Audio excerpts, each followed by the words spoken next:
walked down the old road to the back of our farm. I was a 19-year-old newly married young man who simply wanted to be the best I could be. I had walked that road many times before, but this time was different. I was on a spiritual quest.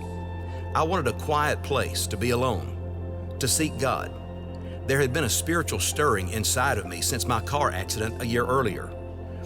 At that time, I had no thoughts of being in ministry or church leadership. I just wanted to be a godly man, husband, and someday father.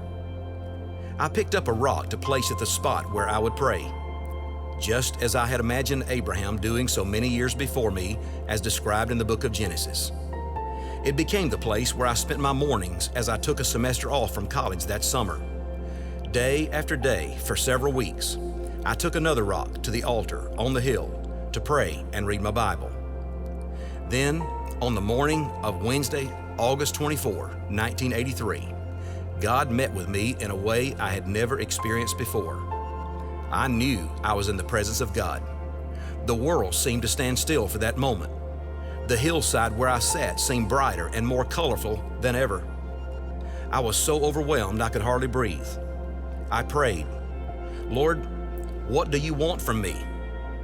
And in the deepest chambers of my soul, God answered, "You're going to preach my word and bring others to me."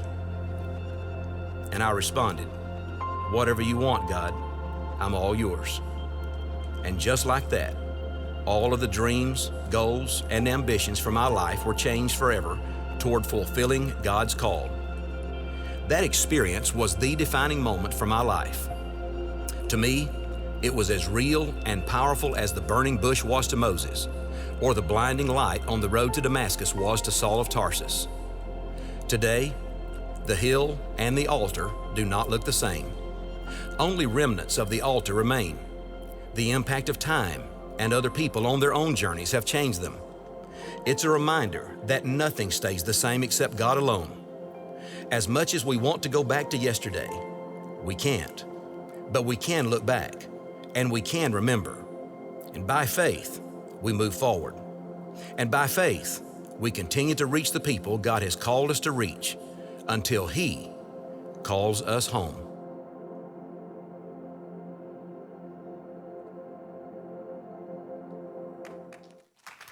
Good thoughts.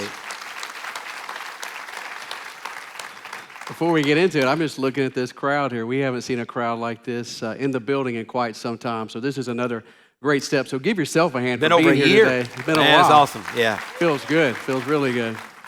Well, thanks for joining us, man. We are so glad that you're here for this special landmark moment in the life of our church. If this is your first time here today, in person or online, just let me tell you, welcome, but things are going to feel a little bit different today. Normally at this point, one of our teaching pastors would be teaching the word, which we do relentlessly every single week here. But for today, we're going to pause.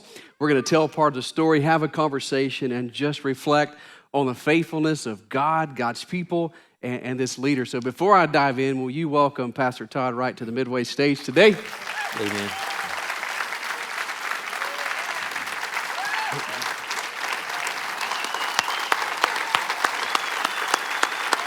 Thank y'all.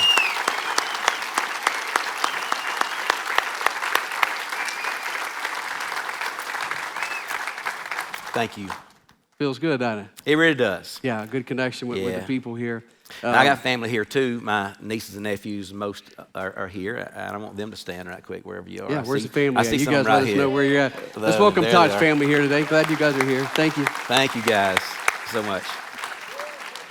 So Todd, there's a lot we can say today. Yeah. A lot of different pieces of your life. When I think about you, I think about you and Lisa have been married for 39 years this month. Yep. Some of us can say high school sweetheart, but you guys can say middle school sweetheart. Middle with you. school. That's incredible, man. She knew a good thing, you know. Father of two amazing daughters, Hannah and Olivia. Olivia was just standing here That's singing. right. Hannah has just had her Hannah's in the third- hospital. her Just had our third sixth child. grandbaby on Friday. So And they're another, doing well. another huge, She's probably watching online right now. So we love you. another huge blessing. Yeah. Six grandkids, two amazing son-in-laws.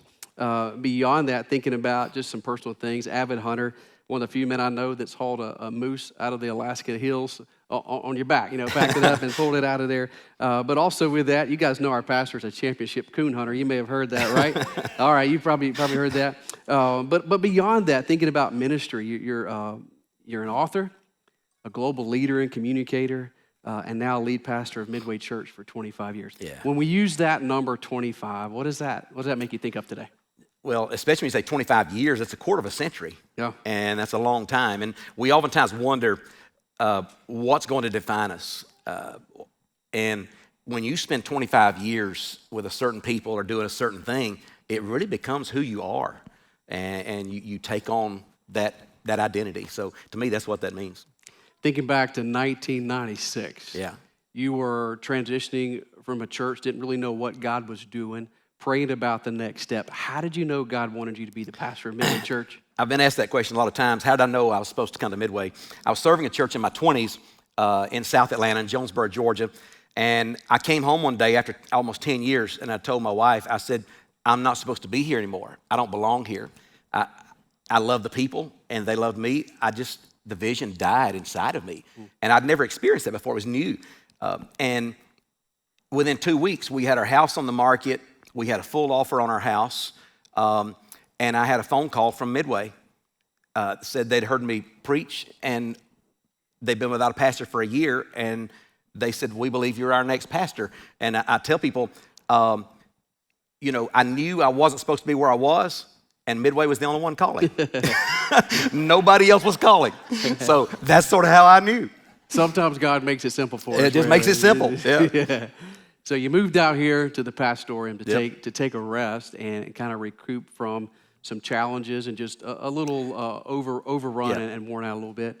But things picked up rather quickly. You talked about wanting to go hang out by the catfish pond and just relax a little bit, but the church began to take off. What did God do in those early days? Well, in June, I came the first Sunday of June. Everybody leaves to go on vacation the first Sunday of June, and yet I came to a packed house in the small building down the hill. And when I say packed, I mean chairs down the aisle, and you almost had to turn sideways to go up the aisle. And it was that way in the summer, and it stayed that way through the entire summer. And I had a guest evangelist in about 3 weeks after coming, and Bailey Smith, and I think there were 25 or 30 people that gave their life to Christ and were baptized in that first month or 6 weeks. And it just started, and it never stopped. And within 5 months, we were in 2 services. We had to start a second service, which the church had never done, and nobody in West Georgia had done at that point. And we were raising money for a new building. A year later after that, we were in 3 services, and then finally 2 Sunday school hours. And we were it was like a cycle. We said we were like a sale barn for cattle. We were channeling people in, channeling people out. One group couldn't park until another group got out. It was a mess, but it was a fun mess. And there's nothing more energizing for any believer, especially a pastor, than to know God's used you doing something where you feel like God's done something with me. And man, it's like the windows of heaven opened in those first 6 months. So while I was tired, I didn't have time to rest. And I came into a church where the people were ready to move and go forward. So it was exciting. You talk about how you felt like the stage was set. Pastor Jesse Leonard had paved the way for some of that. What does that setup mean to you to be able to step in and do what you did? Many don't know the story, but this church almost died. And several thousand churches per year in America are dying, and this was one of them.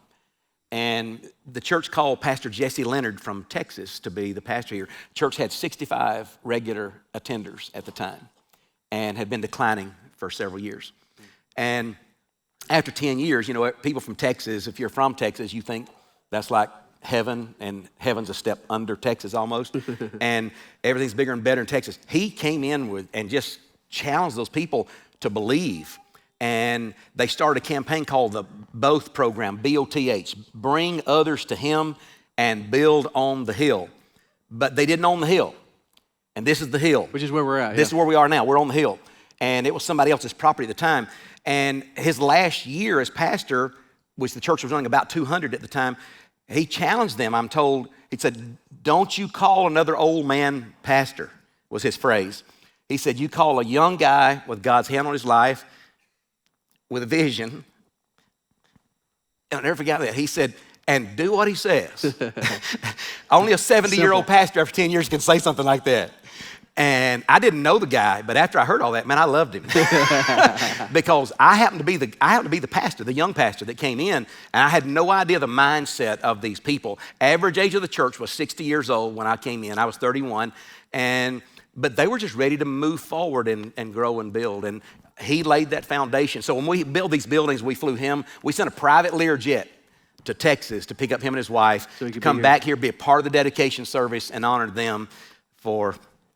It was a really special moment. Yeah, we have a really picture, was. I think, of Miss McGuire, and she donated the property free Yeah, of we charge tried to to the buy church. some property from her, maybe 5 or 10 acres. She said, "Oh, I'm not going to sell any land Yeah, that to was the down- church. down there, This is it." yeah. She said, "But if you'll go from this stub to this stub to this stub and have it all surveyed out, whatever it is, I'll just donate to the church for future expansion." And it was over 40 acres. Yeah, what a so blessing, man. Here we are. Here we and are. God's here, just blessed. Here we are Yeah. together. So, yeah, we definitely celebrate that. This journey doesn't happen without key people like a Miss Yeah, McGuire. sure. Removing Yeah. obstacles, coming alongside of you, lending you your influence. We've got a list of some of those people that will Yeah. be on the screen that mean a lot to you. So Sure. many names we can't put on there. What do those people mean to you as you think back to 1996 and 1998 Oh, and man. 1999? There were scores of people who just invested, and their names are here. The search committee, they were people of vision. I challenged them, I asked them a question in our interview. I dealt with resistance where I was in a couple of things, and I thought I just can't go fight and battle. I'm just tired of all that. And I grew up in church in West Georgia, and it seemed like every business meeting in church was just a nightmare. And I said, I'm just not living that way. And so I said, I've got to find people who are flexible a little bit about stuff that doesn't matter. To stick to biblical principle. And one of the questions I even asked to the search committee, I said, would you possibly be willing to change the name of the church? I thought that'll get their attention. They'll just really fight about that. And it was Midway Macedonia Baptist Church, 3915 Carrollton Villa Rica Highway. I said, we can't even put that on the envelope. A mailing address. And Miss Ruth Crawford, the oldest person on the committee, everybody turned to look to her. She'd been there a long time. And she said, well, if we need to change it to reach people for Jesus, I guess it'd be fine. And I thought, these are my people. These are my people. I can do something with this. And we never changed it. We're still Midway Macedonia Baptist Church. People just began to know us as Midway Church. And so that's what it's on the sign, but our name's still Midway Macedonia Baptist Church. Ron and Gail Dollar. Ron was Sunday school superintendent as a volunteer, and he and I would go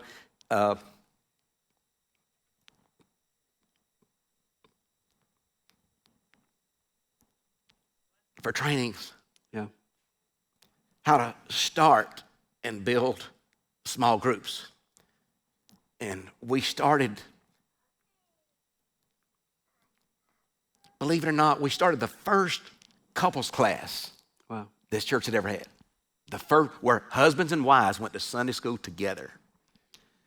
And today we have about 85 small groups where they go together. Larry and Eleanor Boswick, she fed me corn and biscuits and tomatoes. And the trustees, I could go on and on and on. But there's a list there, but there's so many people that have just invested from day one. What they did is I came as an outsider, and you look at a new pastor with skepticism. And these people, Andy Howard and Sally and Eleanor and Larry and Mike Edson and Tim Brewer, others like that, they loaned me their credibility. Yeah. And they walked with me. And I had the leadership and ideas, but they really sold it to the church. And I remember Ron standing up in a business meeting and dealing with an issue at one point. That takes courage on their part because they don't know me yet, but they're believing. So that makes a big difference. Yeah. Some major obstacles Huge. for you and help you Huge. grow your influence Yeah. and keep things moving forward. Another key part of that has been the staff you've been blessed to serve with. Man. We've had some amazing staff. I came as the only full-time staff member. So everybody that is here, if you don't like them, it's my fault. I've hired all of them. We have a team of 29, something like that, Yes. 30. And it's different being on staff. and some we hired out of the church. When you come on staff, it's hard for people to comprehend, but you lose your church.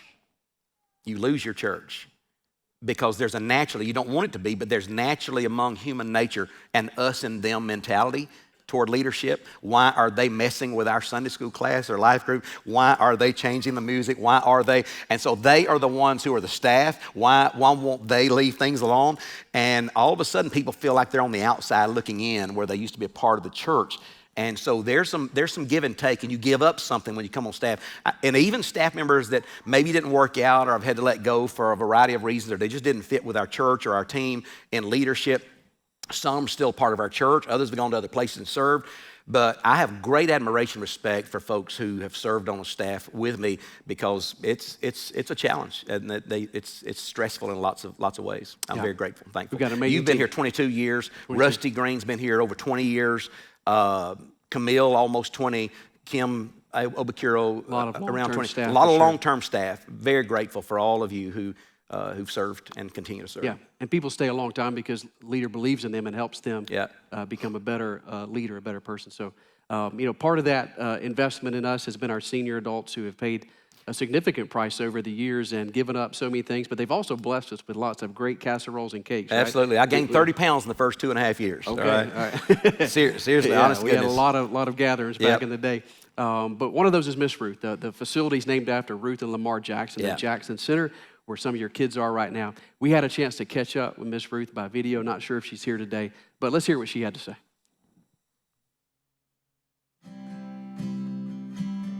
When Todd came there, Lamar was a deacon, and Lamar walked up to Todd and said, "We need to talk with you." He had kind of a deep voice, and he's not much of a talker. Todd said that when Lamar said, the deacons need to talk with you back in the room, Todd said, "I was scared to death. I didn't have any idea."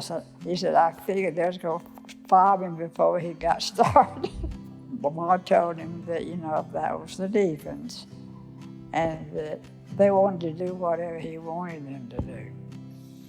But he said, "I didn't know what Mr. Lamar was going to say to me." Todd did, but he said, Todd called me preacher, but don't call me reverend. Because he didn't want to be called reverend. Preacher Todd, I love you. You know I love you, even though we pick at each other. But you meant a lot to me and helped me in my life. A lot. But I still think of you as reverend. You'll always be reverend to me. She's going to do it her way, right? Yeah, That's yeah. what we love about her. At 92 years old, you can do what you want to. We're now joined by two men who've been a huge part of the journey. You already heard Todd mention their names, but would you welcome Tim Brewer and Mike Edson to the Midway stage today? And thank you guys for being here. Thank you for your investment and being a part of this special day. Mike, you were actually a part of the search committee that brought Todd here, had been without a pastor for well over a year. What do you remember God doing during that time? Well, I remember going to hear Todd, and we were all impressed. And after we heard him, we went out to lunch with Todd and Lisa. And just a good interview. Todd asked some tough questions. I think we gave the right answer. I did. And at the end of it, Todd said, "Well, I want to come to Midway. What's the next step?" And our chairman said, "Well, usually we go home and pray about it." And one of our members, actually it was Eleanor, Yeah. said, "We can pray right here." Why wait? Yeah. We said, let's do that. And so Todd and Lisa excused themselves, and the committee just discussed right there and prayed. And I think we all, to a person, felt like God has led us to our pastor. Yeah. Tim, that was actually your first Sunday visiting, was Todd's first Sunday as pastor here. What do you remember? Well, yeah, it was our first Sunday. Todd had preached one Sunday, and then the next Sunday we attended. Mike had invited us, and said, hey, we got a new pastor, and we'd been looking for a church home at that point, and came in and visited the church, and on Todd's second Sunday that he preached, and that week Todd reached out to our house on the landline, and before there were cell phones. That's right. We How might long need to we've been explain here. what a landline is. So my wife Elaine answered the phone, and Todd, of course, talked with her, and she said, well, we came and heard you preach, and we're going to join next Sunday. Yeah. So here we are 25 years later. Yeah.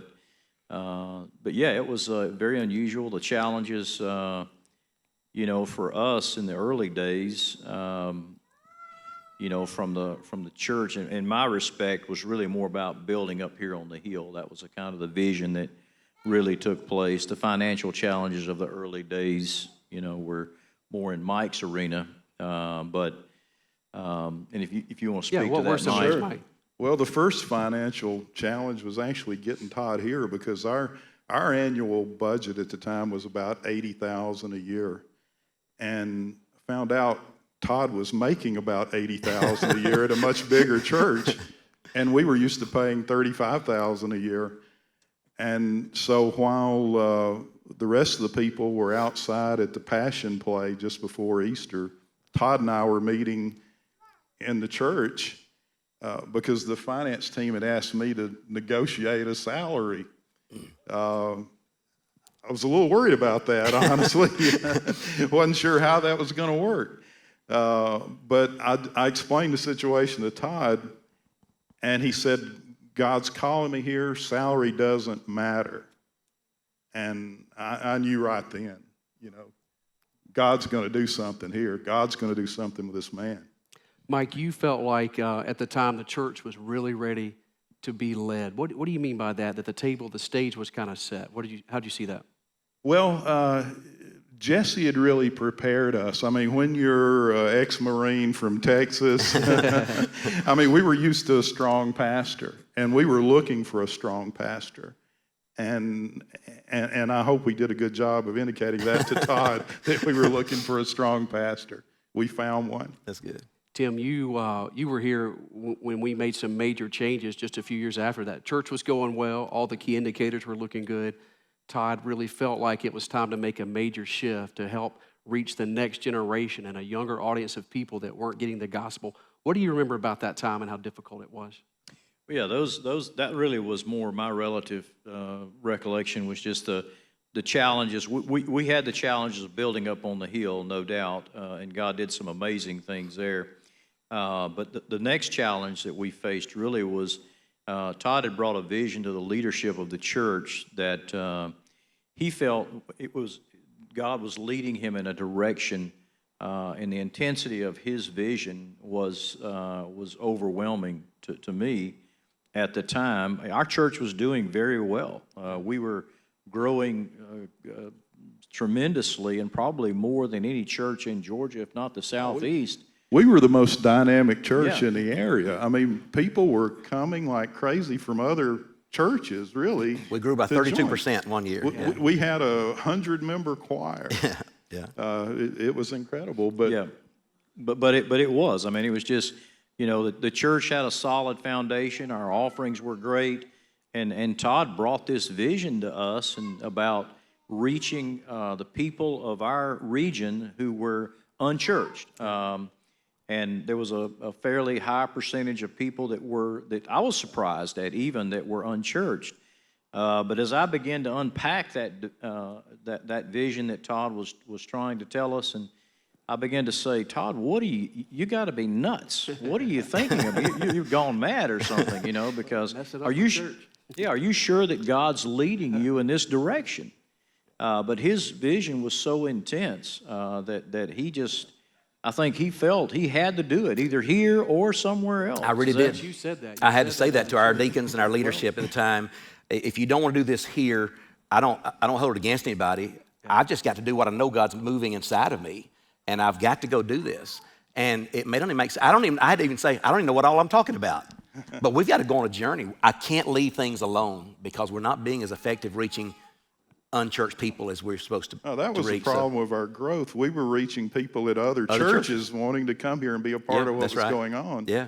And that wasn't the intent. That's exactly Yeah, right. The vast majority of people that we had coming were other people from other churches that's right. locally. And that was not really, Todd's vision was about reaching those who weren't church. In the younger generation, You brought on the 10-10 Summit. Correct. Which you brought leaders together to say, this is what I love about you. You very rarely come in and say, here's how we're going to do it. You had the vision of what we wanted to accomplish, but you invited people around the table to be a part of the journey and to speak into it and to let them really pray through and dream about what that looks like. I wonder how many people were a part of the 10-10 Vision Summit back in 2005. If you went to that, I'd like you to stand, because that was a defining moment. Wow. Yeah. You guys need to thank these people Awesome. because Thank y'all they very removed much. some major obstacles. Yeah. That was a cool moment. So Yeah. What was that like for you?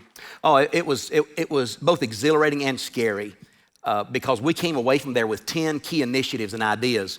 We were celebrating the last 10 years, preparing for the next 10. Yeah. And I remember introducing those concepts, those 10 ideas from the platform on Sunday morning, and Andy Howard, who's already in heaven, and Tim and Mike stood on stage with me on Sunday morning as I went through that list, because I felt like it was important to say, this is not the pastor saying this is what we're going to do.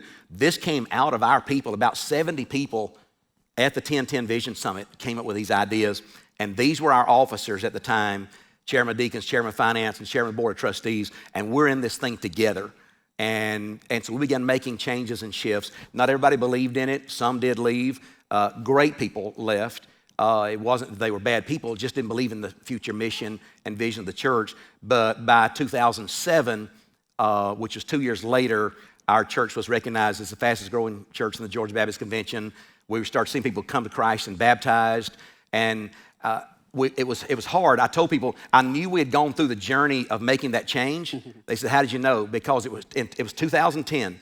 Because for the first time in 5 years, I came to church without hearing somebody complain about the music. That's how I knew the transition was pretty much over. And we really did face that. So, but it's been good, been a challenge too. So You've been blessed with some amazing leaders, some of those who stood, some we've already talked about that were part of the journey. Very thankful for the leadership. These two men are a part of that. I want to publicly thank you guys for what you've done. I watched you lead and had a front row seat to that. Yeah, let's celebrate that. All of our leaders who stood with me had personal friends and sometimes family who would question them, and many of them left the church, but not believing that direction. So I know it's hard on their end walking along beside somebody like me in a leadership role. And God sent key people at key times, both lay leaders and staff. One of those came in the form of a consultant first, which was Dan Hall, who came on board. And you credit Dan for being there in a critical time in your ministry where you really needed somebody to help speak into your life and ministry, going through some things you've been through. But also, Dan became an interim executive pastor for a period of time. He couldn't be here today, but wanted to send over some thoughts by video. So let's hear what Dan had to say.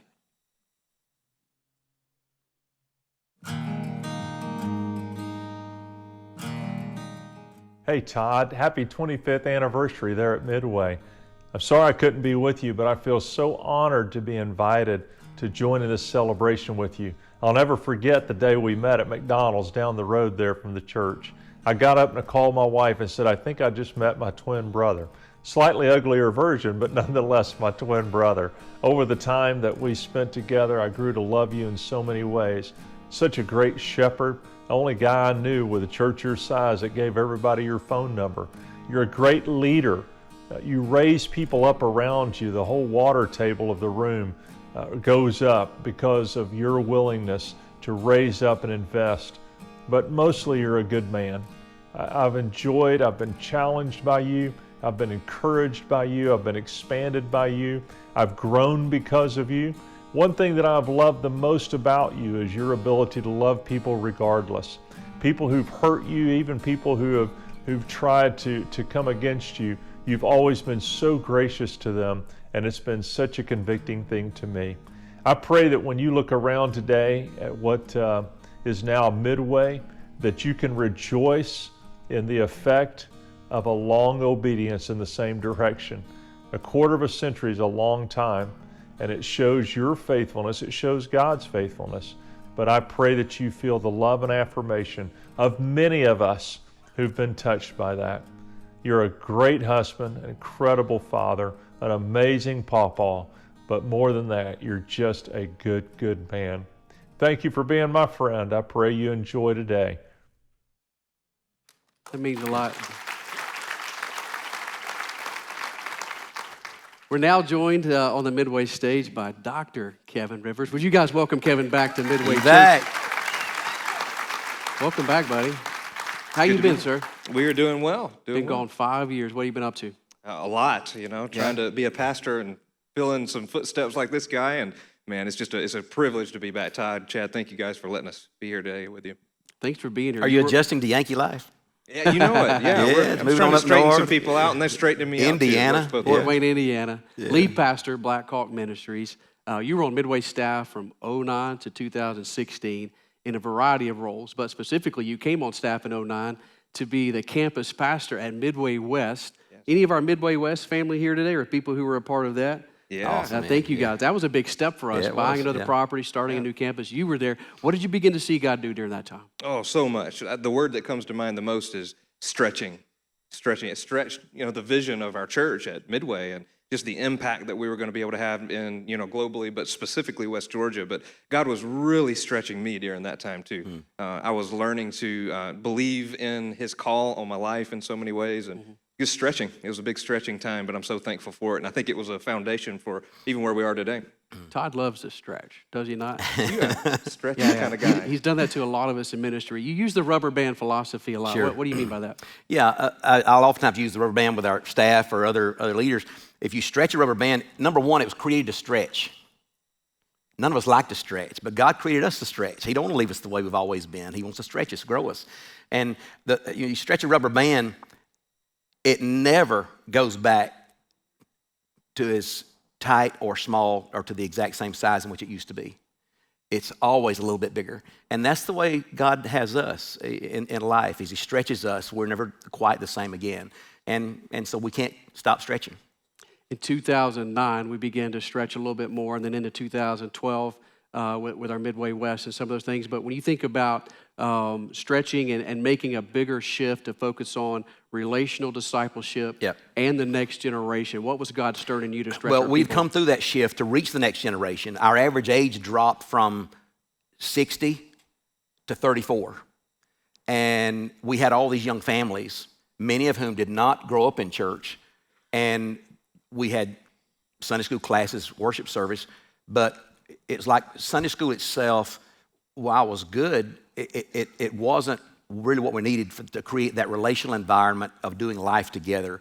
It was coming to a class, going back home, but it wasn't necessarily that you were doing life together. So we came up with the concept of life groups and a relational environment, much of which is in the home. Today we have over 80, I think about 85 life groups. And so our church is now not about a worship service or gathering, but ultimately it's about we're a church of groups. And that's how our church stays small. Most of our groups will have 10 to 15 people in them. And so that's how we function. That's what was happening. And I knew we had to fix that. If people are only sitting beside each other in worship service, that's not discipleship, it's not growth. Yeah. We had to be a family. Yeah. And we began to minister that way. The That's small right. group, life groups began to take on the form of ministry in the church to help meet those needs. Correct. You were a big part of helping pioneer that. What do you remember God doing during that time? Wow, discipleship, kind of looking at the Great Commission. We've always been a Great Commission church. Anytime Todd's involved, it's going to be globally minded, Acts 1:8 kind of strategy, but it's the go and the make. It's the evangelism and the discipleship. We're often asked as pastors, are you an evangelism church or a discipleship church? And my answer is always yes. That's right. And a lot of that came from our season together, and learned that discipleship's not a course you take, it's a course of life. That's right. And so we watched God change so many things. But what I remember the most as we dove into that relational discipleship piece, Chad, is the investment in the next generation. And I was one of those next generation leaders. And so when I came on staff in 2009, I was 22 years old, and we saw through those shifts a lot of leaders lead that wouldn't have led, and I was one of those. And so, Todd, I remember a phrase that you said over and over and over in my life. You would look at me, it was when you first sat down with me about coming on staff at the West Campus, and then you said it over and over again. You said, Kevin, God's hand is on your life. I see God's hand on your life. And man, there were so many times I would walk away from those conversations. You probably didn't know this, or you probably did. And I would say, I'm glad you see that, Todd.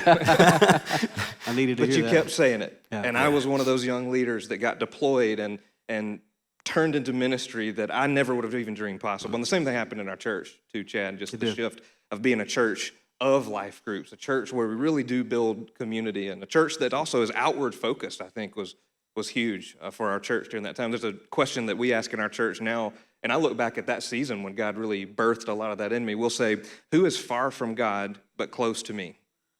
Who is far from God but close to me? And I'll ask you guys that, today. Who is far from God but they're close to you? And you could be a gateway to that. And it was just a big shift for our church. That's a powerful thought. Yeah, me powerful. as well. Yeah. We begin to see our Acts 1:8 strategy find more traction and momentum. It's something that you had dreamed about, even in your resume. You That's told right. me that you dreamed about in the early days. My number one purpose in my resume was to lead a church to become an Acts 1:8 strategy church. And they didn't know what that meant. Right. And I didn't know what that meant several years earlier, but Larry Reeser, who's here today, used that phrase with me for the very first time. Mm-hmm. And I knew God's Great Commission was about the whole world. But some churches were known as foreign mission type churches. Others were known as local community type churches. But, Larry taught me from the Bible, Acts 1:8, you're Jerusalem, Judea, Samaria, and the ends of the earth. You need to have a strategy for your Jerusalem. Our Jerusalem was 5 miles around Midway Church. And in the first 3 years, at least twice, I can say that members of Midway knocked on every door and every apartment and every mobile home park and every nice subdivision within a 5-mile radius of this church in the first 3 years. We did it at least twice. We drove down every street and prayed for the people. That was our Jerusalem strategy. Our Judea was the state of Georgia. Our Samaria was the nation, the United States of America, and the ends of the earth was the ends of the earth, and we have partnerships around the world. So that's where that came from, and that's who we are today. And it got us from focusing so much on ourselves, That's which right. a lot of organizations can do if you're not careful, and it pushed us to think about our community Sure. and our world and the people that needed to hear the gospel. So I know when Larry hears you talk about that strategy, he has to perk up and cheer up a little bit because of that investment. Kevin, one thing, you probably have a different perspective, and I want to get your opinion on this today. You're a lead pastor now. You've certainly grown a lot in the last 5 years. Todd and I have been able to see part of that and hear part of that. It's pretty encouraging. You have a different perspective, though. What does it take to keep driving the vision for 25 years? A lot of guys can do it for 3 to 5 years, and they have to go somewhere else and do it. What does it take to do it for 25 years? Oh, I mean, there's a reason that the average tenure for a pastor is between 3 and 5 years now, for sure. And Todd, I remember, I think we even made some bets on the timing of how quick it'd take me to lose my hair. Yeah, and it's coming fast. It's happening now. But my goal was to beat these two, and I at least did that, right? Yeah, that's right. Set the bar higher, man. Come on, set it higher. Oh, but man, the relentlessness is one of the words that comes to mind, Chad, when I think about that. Todd, you just relentlessly drove vision. And Chad, we joke about the legal pad. Yeah. Todd has a yellow legal pad. Usually blue ink. You still doing the blue ink? Yeah. Okay. And we would shudder a little bit when Todd would come back, especially from an overseas trip, and he would have a legal pad right off the bat. The longer the trip, the worse it would be, right? The worse it would be every time. But why? Why is because you constantly, even when it would be a time where it'd be natural to settle in, be natural to get comfortable, be natural just to kind of get in maintenance mode, because God's already done so many great things, to live in celebration. We would celebrate, but then we'd move. The what's next mentality, that's what it takes. And it's hard to do. It's wearying, but you constantly have relentlessly pushed us forward to a what's next mentality. And personally, that's the other word, Todd, that I think back to November of 2012, the first trip that we took out to Idaho together. And Todd and I went, and then the next year, Chad, we all went as a team, and then we've kept going. And we've been so blessed by our friends at Real Life Ministries. But we sat together in a group. We looked at Luke chapter 15, the prodigal son story. But what I remember, though, was you had just lost your dad that week. And yet you sat there. Not only were you there to continue pursuing vision, you sat there and let God work in you. And I'm such a big believer in the fact, and you're such a big reason why, Todd, that if we don't let God work in us, he's not going to be able to work through us. That's good. So true. And God, that's exactly what God did in your heart. You brought it back. So thanks for being relentless, and thanks for letting God Amen. personally work in you, because man, welcome, he's working man. through You're you, and he welcome. has, and he's continuing. Part of that relentless pursuit to lead the vision and drive the vision led us to make some really big investments into our technology, Yeah. which initially you were kind of concerned at how that would work. Tell our people how you remove that obstacle and why you're okay with us doing that, and then we'll talk about the impact of it. Yeah, technology has been it's just part of our culture today, but I like old stuff. You know, everybody else is on electric guitars. I play the banjo. I mean, you know, I like the old days. So culturally, I don't like a lot of technology. I didn't do my own email till probably 2010.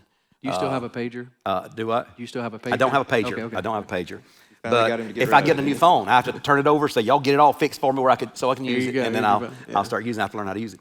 But one of those things most recently was having an online presence. And some of our younger guys came and said, Pastor, we need an online presence. I said, what's an online presence? It doesn't even make sense.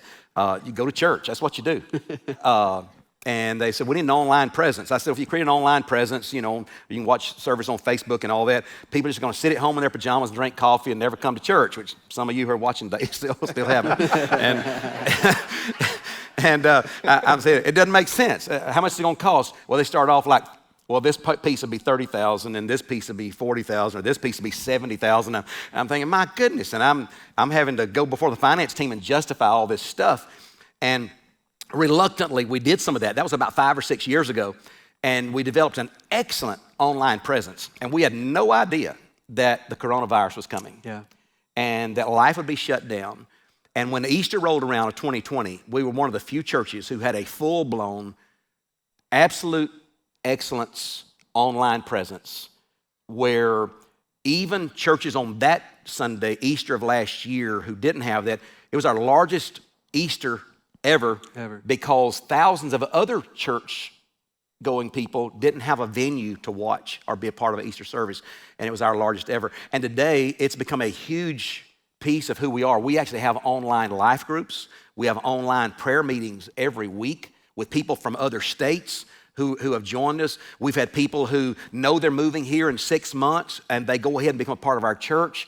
I met a lady just recently, I think from Maryland, and now she lives here and a part of our church, already connected, already knows the personalities and the people. It's become massive. And so the very guys that I, thought were crazy and wanted to kill 5, 6 years ago, I wanted to kiss them last year, you know what I'm saying? So we came full circle. But I've learned to listen and trust the people who are around me. I'm not always the smartest person in the room just because I'm one of the oldest or had the most experience. There are people who know things that we don't know. And so that's been huge. Yeah. Kevin can attest to that. Again, you invite people in, you listen to our opinions, you let us invest in the journey and help make things happen. Coming off this last year, nobody could have anticipated what happened. We've talked about this a lot behind the scenes, but thinking about this last year, one of the hardest in 25 years, no doubt, that could be parallel with other major transitions we went through. What does it mean to you today to be sitting here where we're at, a healthy church, a lot of people back in the room, masks are optional again. We're healing up and we're moving through that. We're debt free as of January Huge. this Insane. year. That's an incredible thing. What does all that mean? Yeah, to you? there are no words to qualify that. Or honestly, the sacrifices that have taken place, not just in the last year, but over the last 25 years from day one. The buildings you're sitting in. I remember when people made and sold pies and cakes.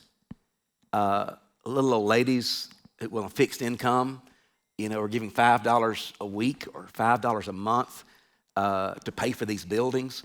We haven't had any 2 or 3 people who've written a check to make all this happen. It's been about $15 million of just facilities and land and that kind of stuff, and it's all paid for. I look back, and I remember challenging people, would you be willing to sacrifice a pizza a week?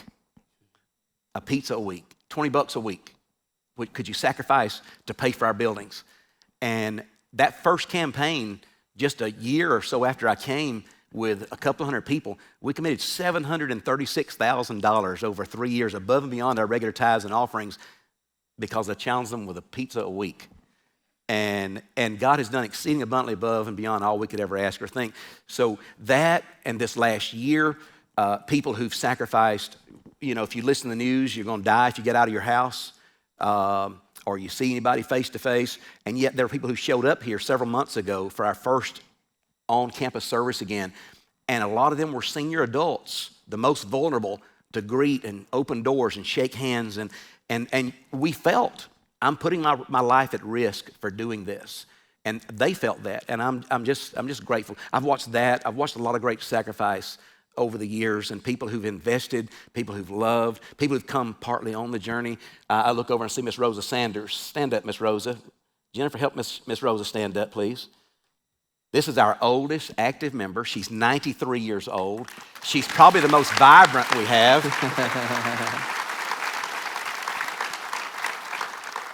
And her husband and I and my parents and Lisa, we all cruised together, and it's just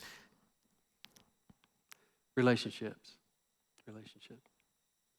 It's all about relationships. It always comes back to that. And I know you, the last 25 years, the thing that means the most to you are the depth of the relationships. So many of those have been not just here, but all around the world. God's given you the privilege of traveling to so many countries to speak into leaders' lives, and we're blessed with some amazing partners. Obviously, all of them couldn't be here today. They're at home taking care of their flocks, but several of them sent videos, and we've compiled a special thank you message from them to you today. So let's hear what those guys and ladies have to say.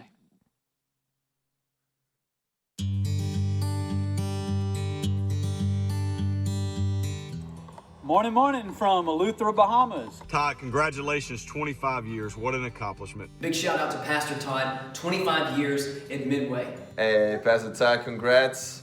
Happy anniversary. 25 years. Wow, quarter of a century. I want to say thank you for the impact that you've had in my life personally over many years, beyond 25 years that you've had at Midway. Because of your leadership and your servanthood, our community is a better place. Many congratulations for your 25 years faithful service at Midway.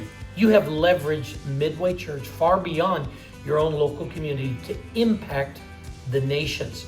Pastor Todd, through your leadership, my church outreached the Marca people by the year 2003. Today we planted 12 churches, and we are even starting 3 more churches this year.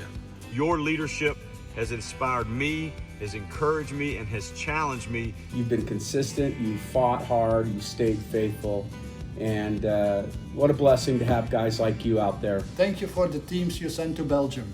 We have met so many lovely people from Midway during those years. In your life, you've been an exemplary Christian leader and showed us all how to be better followers of Christ. Because of your faithfulness, thousands of lives have been transformed. Thank you for your missions-minded leadership and the opportunity we have to partner with you. From the bottom of my heart, I just want to say thank you so much for consistently saying yes to the Lord and serving there. Todd, thank you for your faithfulness. Thank you for the example that you have set for all of us. Midway Church, we join you this morning from Nairobi, Kenya, to celebrate Pastor Todd's 25th anniversary at Midway. Many blessings to you on many more fruitful years of ministry. Praise God for the past 25 years, but I believe the best is yet to come. I love you, my friend. God bless you. Happy 25th. God bless you and bless your ministry. You're just, an incredible inspiration to all of us. So we send our greetings and our love here from Germany, and from this cute little guy here, Joshua. Say hello to Pastor Todd. Okay.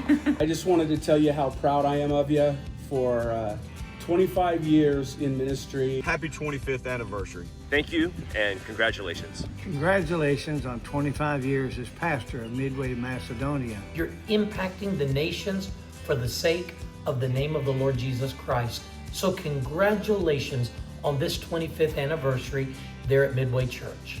Congratulations to you on 25 years of ministry at Midway Church. Todd, today we celebrate your 25 years at Midway Church. I thank God for your life, your leadership, and your friendship. Congratulations on 25 years at Midway Church. Wow.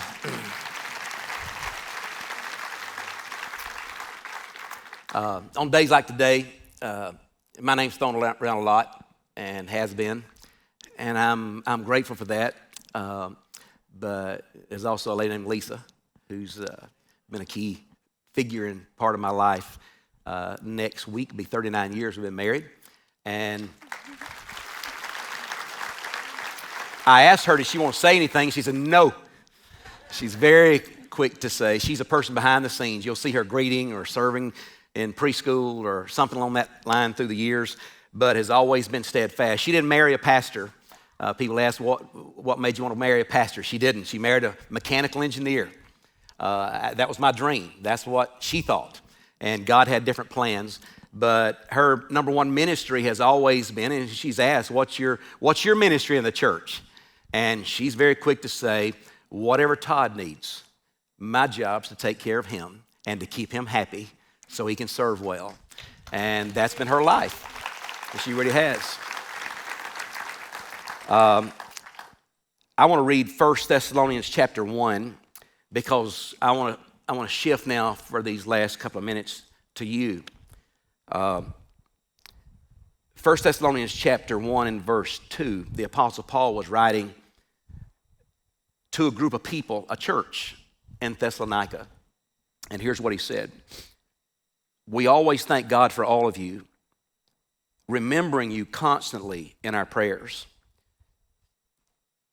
We recall or we remember that in the presence of our God and Father, your work of faith, your labor of love, and your endurance of hope in our Lord Jesus Christ.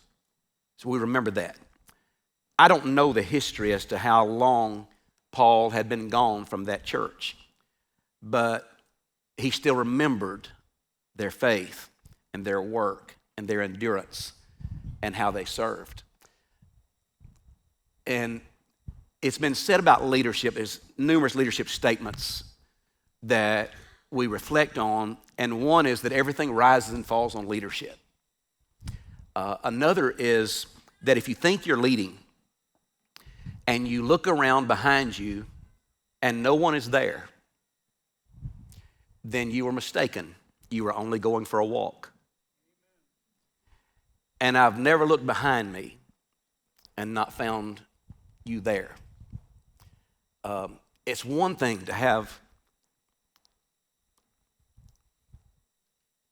something in your soul that you're convinced God put there. And I meet pastors who have that, but when they look around behind them, they can't find their churches there, and they aren't willing to move with them. So, for you, I'm asked, what does it take to be somewhere 25 years with the same people? I say that number one, I'm extremely blessed that God gave me you. Your spirit of flexibility, your commitment to love one another and love people different than you, your commitment through the years, even though a very historic church, I think second oldest in our county, if I'm not mistaken, 1847. You have not been so stuck to tradition, even though we are greatly proud and we honor our past. We're not stuck to it. We're constantly building to reach people with the gospel of Jesus. You have sacrificed, you have given, you've led life groups, you've sung, you have gotten out of your own comfort zone, you've served in areas you're not comfortable serving, you've loved our community, you love the world, and you've gone the extra mile to be what a Christian, what a believer, a church is supposed to be.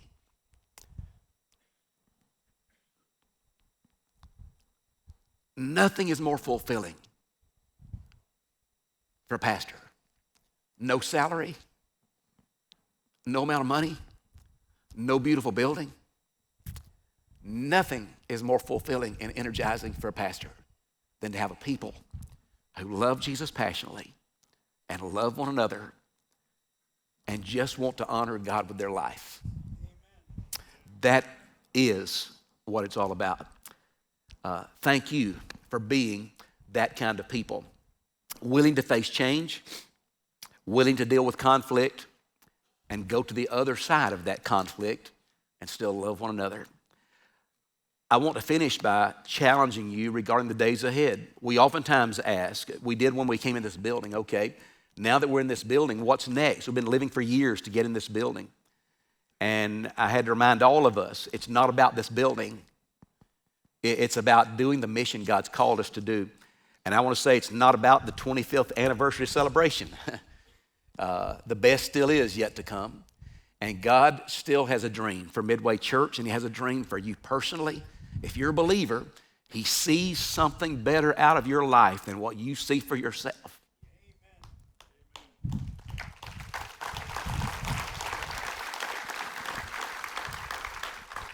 And He wants you to see it first. Then He wants you to acknowledge it and to say it. This is what God wants out of me. Say it to yourself. Say it to others. And then He wants you to go do it and seize it. Thank you for the privilege, and together, that's what we're going to keep on doing. Pastor Chad?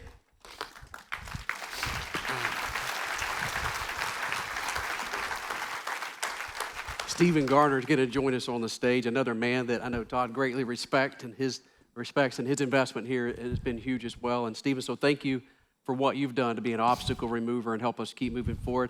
I know you have a few words you want to say in a special presentation for Pastor Todd. Thank you, Chad. Mark Batterson has said that we overestimate what we can accomplish in the short term, but we underestimate what God can accomplish with long obedience in the same direction. If you play the long game, your life will outlast you. It's called legacy, and it's the cumulative effect of a life well lived. Todd, it's been a life well lived. Today we celebrate 25 years of Todd Wright having been our lead pastor at Midway. Now, the length of time alone would be cause for celebration because the average pastor in the United States only stays at a church for 4 years. But in addition to his longevity, we've had the benefit of his skillful leadership as we've navigated unfamiliar territory, tragedies, crises, plateaus, mountain-sized obstacles, and sometimes painful or uncomfortable change. This journey we've undertaken with him has been quite an adventure, with many highs and lows, as our worship team sings about. Over the past 25 years, Todd Wright has led Midway through a lot of changes. And through the changes, we've all grown individually in our spiritual lives and numerically as a body of believers. God's kingdom has certainly grown over the last 25 years as a result of your long obedience. With all that's been experienced and all that's been accomplished, Todd has led Midway with a God-sized vision, courage, humility, and transparency. Todd, this is your enduring legacy. Thank you for your long obedience in the same direction. Thank you for being a great leader as we've canoed the mountains together. We look forward to seeing where you want to lead us next, which will probably be off the map. And we'd like to give you this token of our appreciation of 25 years leadership. You've been a blessing to us. We want to be a financial blessing to you and Lisa. Thank you, Stephen. Thank you very much. Guys, let's thank Todd and Lisa one more time. Wow. Thank you. Thank you.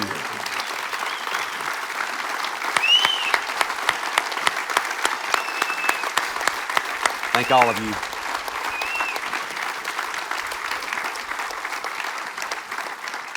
You can remain standing. Father, we are so thankful for today, what you've done. We give all the glory to you, God. We're thankful for how you blessed us. And we do cling to this, that through Jesus Christ there is always hope. And we believe the best days for this church and this fellowship are still ahead of us. So guide our steps, continue to guide our leader, and we can't wait to see what you do in the days to come. In Jesus' name we pray. Amen. Thank you for being here today. It's been great. We'll see you back here next week with an awesome new series. Love you. God bless.